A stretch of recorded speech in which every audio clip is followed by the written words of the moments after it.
Baš je zabavno gacati po lokvama. Voda u lokvama nakupila se od kiše. Ali zapitaš li se kad kako nastaje kiša?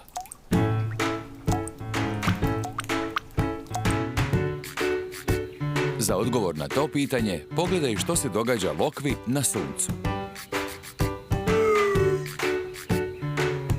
Tijekom vremena lokva postaje sve manja i manja.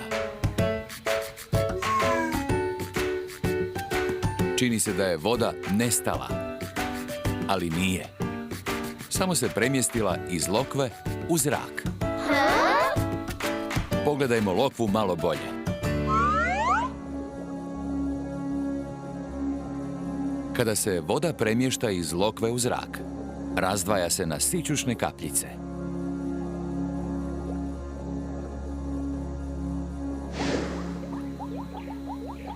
Sićušne kapi vode otplutaju u nebo, gdje se spoje i postanu oblak. No voda se ne premješta samo iz lokava u oblake. Također se premješta iz jezera, rijeka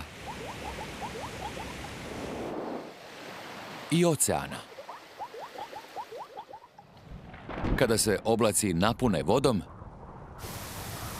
ona počne padati na zemlju kao kiša.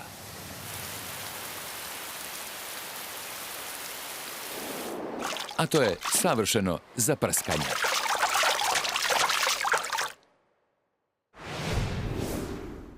Kiša.